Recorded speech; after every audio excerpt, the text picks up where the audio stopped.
Hello, and welcome to My Point of View Movie Reviews. Today's review is another joint, a retro joint, a Spike Lee joint. September the 5th, 1995. Writer Richard Price and director Spike Lee teamed up to do Clockers. Now, originally, Universal Pictures poured a lot of money into this movie because originally Martin Scorsese was supposed to direct this movie starring Robert De Niro. But in the middle of things, he changed his mind, took Robert De Niro, grabbed Sharon Stone and Joe Pesci, went to Vegas and filmed a movie called Casino. Well, Martin and Lee are very close. He's kind of like a big brother to Spike Lee. And he handpicked Spike Lee to do Clockers. Of course, Spike Lee came in, switched up the treatment, make it more urban, more black for Brooklyn, and hence, that's how the movie got made. This is one of my favorite Spike Lee joints. I remember seeing an interview with him. Initially, he turned this movie down, but Martin really talked to him and said, look, I really want you to do this film. And Spike Lee said, if I do it, it's gotta be done my way. I am tired of the hood drama. It's been done before. Boys in the Hood, Menace to Society, Dead Presidents. It's all been done. If I could put a spin on it and make it more like the novel by Richard Price, then we're talking. And that's exactly what Spike Lee did. This is a crime, murder thriller. I didn't know Spike Lee could do a movie like this. This is not your typical hood movie. It has hood elements, but this is a crime drama that takes place in Brooklyn. Clockers. If you don't know what a clocker is, it's a low-end drug dealer. Hence, he don't make enough money to live in a penthouse like Scarface, so he has to work around the clock to make his money, hence the term Clockers. This movie stars Mekhi Phifer, Delroy Lindo, Harvey Keitel, and John Turturro is in this film. All-star cast, and Isaiah Washington. Now, Victor, played by Isaiah Washington, and Strike, played by Mekhi Phifer, are blood brothers in this movie. Their dad is gone, their mother's still alive, and Victor is married with two little boys. Strike is the bad son, the younger son. He's the drug dealer. The one thing I like about this movie, in the very intro, they show a drug deal going down in the hood. And man, they are some smooth criminals. How they move about throughout the projects, whistling, tapping each other on the chest and doing certain things. It's real smooth. Cops roll up, can't find nothing on nobody. They've been trying to bust these fools for months. Never find drugs or money on them. Their operation is airtight. Love it. Harvey Keitel plays the detective, homicide. Him and John Turturro. And they're constantly trying to bust these guys. Now, Delroy Lindo's character, Ronald, is the head drug kingpin. He owns a barbershop, and out of that barbershop, besides cutting hair, he runs drugs. And he gets young black youths to do all his bidding for him. Some move on and do their own thing, and that's a no-no in the hood. And if you do that, you got to get got. You got to get gatted. And one of this dudes named Daryl went on, started selling drugs up under his nose at a burger joint called Arabs. And what's his name? Ronald finds out about this. He goes to Strike. Dude, you're like a son to me. I had a dream last night surrounded by my children, my real children, and my barbershop children, and God called down to me and he picked you, Strike. You my number one. If you want to get off those benches in the park and be a kingpin like me, you got to do this one. You got to handle this one. In other words, he got to get got. And throughout the movie, Strike is bending over in pain. He has stomach aches and he doesn't know why. Maybe because of his diet, what he's drinking. He keeps drinking chocolate mousse, this sweet chocolate drink. Too much of that would mess your stomach up something good, right? Well, anyway, Strike says, bet, done. He's nervous. He's walking around with a newspaper folded over with a gun in there, walking back and forth in a parking lot of Arabs. Wants to kill Daryl in order to move up in the ranks. He goes over to a Cool Breeze, which is a local bar, to go hang out, calm his nerves. His brother's there, Victor, having a couple of drinks after work. Victor works 2 jobs. God-fearing, good dude, never been in trouble. He's just stressed out because life in the hood ain't cool when you're married and got 2 young boys. He's doing everything in his power to get out of the hood, but he's pressured. He gets guns pulled on him at jobs where he works at. He's getting constantly sweated by society. He's going deep under. And he got a younger brother that sells drugs. You know, it ain't cool. And they're versing, they talking, got some good convo going. And you know, Strike expressing to him what he's going through, and Vic expressing to his little brother what he's going through. They part ways, they bounce. End of story, right? Well, the dude Daryl gets shot. You're thinking, yeah, Strike did it. Homicide pulls up, dude got multiple bullet holes in his body, got shot in his mouth, stomach, back. Ugh, head came out the back of his head from the front. Dude got gatted up good. So now, a day later, Victor turns himself in, the good brother. He gets in contact with Homicide. Look, I confess, it was self-defense. Dude tried to rob me in the parking lot. I shot him. Boom. They got him in the interrogation room. This story's not matching up. Boom, he jumped out. Boom, I hit him, I shot him. You mean boom, boom, boom, the cop said, because he had 4 bullet holes in him. Story's not matching up. What's up? Now your younger brother's a drug dealer. He knew Daryl. They worked for the same dude, Ronald. So what's going on? You know, I mean, Rodney, not Ronald, Rodney. Now, Strike's real name is Ronald, but he works for Rodney. He said, look, story's not matching up, dude. I think we arrested the wrong brother. Other cop is like, look, airtight story. He confessed, we got the murder weapon, he turned it in to us. There was self-defense. What are we gonna do? Harvey Keitel's character's like, no, man, some ain't jiving.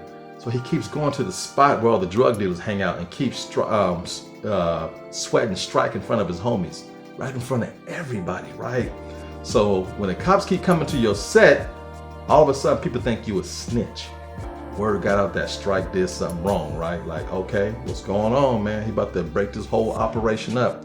And at the same time, he takes this little kid under his wings, trying to be his big brother, father figure. And the mother of the child ain't having it. He goes, take the kid, buy him a brand new Sega Genesis set, new virtual reality game called Gangsta, gets his hair cut, and the mother went nuts. Look, y'all stay away from my son. I knew y'all when y'all was in diapers. I know y'all mothers. You ain't nothing but death-dealing scum. Stay away from my son. This movie's tense. As the movie goes on, the crime investigation is getting deep because things are not adding up. And you find out later on, Strike really didn't kill Daryl, somebody else did. Yeah, and Rodney's pissed. Dude, I need you to be dirty on this one. Because now, the whole operation's in jeopardy because of you. Rodney whoops his ass. You know, now the cops are after him. Cops are getting close and close and close, man. It's getting heated for the drug dealers, right? They're fighting amongst each other. Shit's getting hectic. Come to find out, Rodney's spitting up blood, his stomach ache is getting worse. Dude has a bleeding ulcer from stress. All these months of getting sweated by the cops, doing the wrong thing, your mother don't look at you good. And deep down inside, he's a good kid, man. He loves trains. He's not into sports, he likes trains. He's building this beautiful, expensive model train in his little apartment that he has. But in the hood, sometimes you have to do things you don't want to do. But don't be fooled. A lot of people in the hood in this movie are hard-working citizens who do the right thing.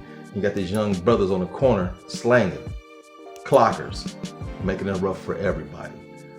And this movie deals with AIDS. One of the guys that worked for Rodney, been a long time buddy, but he's a heroin addict. got a hold to a dirty needle. Got that AIDS shit. He's dead in months, so he's tripping. And the situation's getting deep. And that little kid looks up to Strike. He admires him. And he's playing this video game throughout the whole movie called Gangsta. And in the movie, they show a little kid on a bike rolling up on a dude and blasting him right in the face. And you got to remember that, because a lot of kids play video games sometimes. They think it's real life. They think it's really like that, and it's not. This movie touches on that kind of situation. The situation gets real deep. Now, everybody's fighting amongst each other in the drug game. And it ain't getting good for Strike. He's getting hit from his homies. He's getting hit from his boss. He's getting hit from the cops. Things is getting deep. And there's also a neighborhood cop who's black, who's been around the neighborhood for a long time, and he's sweating him. He said, Roger, I've been knowing you since you was a little kid. I know your mother. I know your brother, your sister-in-law, your nephews. I know them all. I haven't busted you yet, but I know you're doing something wrong. I haven't busted you yet, but in the meantime, down there at the youth center, you're gonna supply all the equipment. I said the kids gonna have a tumbling center. You're gonna supply all the mattresses with your money that you make from selling drugs, and fill that room up what the kids want, what they need for the community center.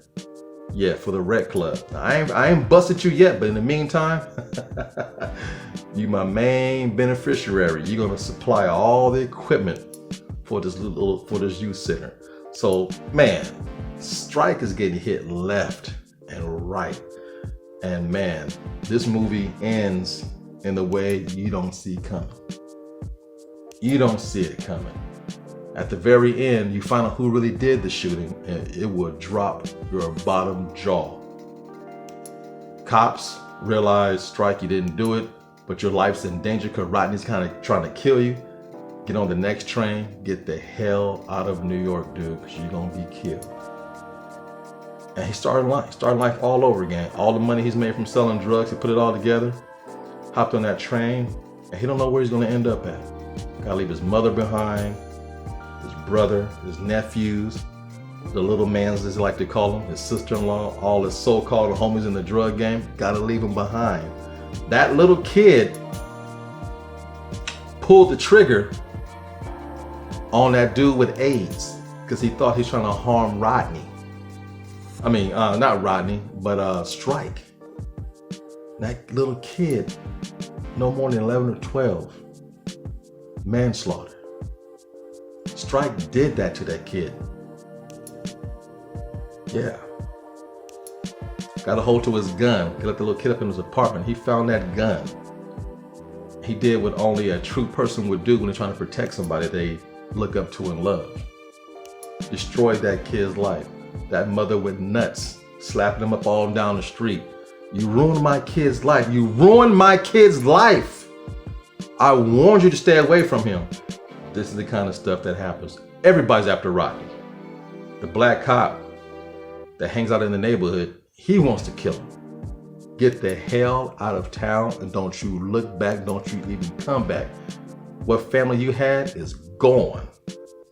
This movie is intense and it is graphic. The beginning, years ago, I just knew these were true cases of dead bodies that Spike Lee filmed for the beginning of his movie.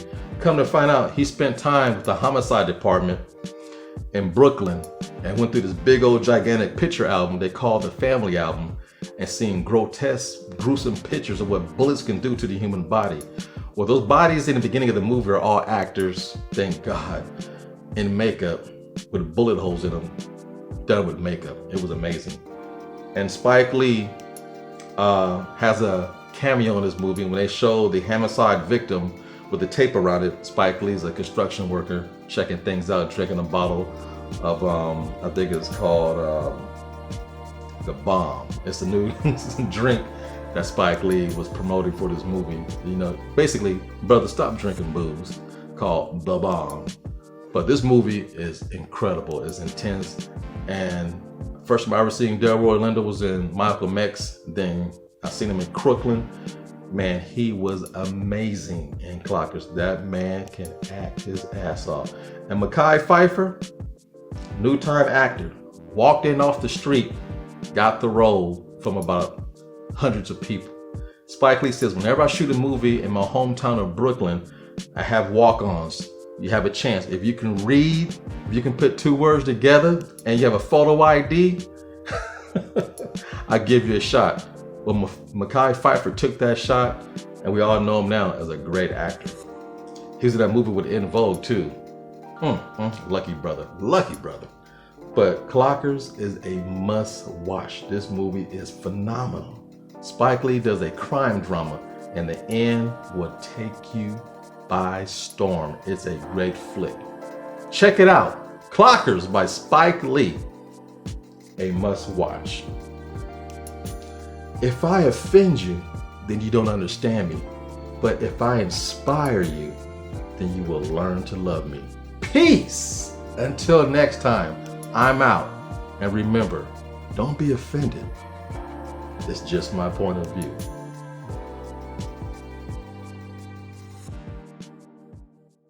Hello! Now, I hope you really enjoyed this video. Without you, there's no me. And do us a favor, stop by the website at www.blacktastic.net and pick up some merchandise. Get yourself a hat or pick up a t-shirt. It's things like that that help keep the channel going. And also, feel free to leave a donation on the home page at www.blacktastic.net. Thank you all so much. Again, you make this so much fun. Without you, there's no me. Until next time, see you later.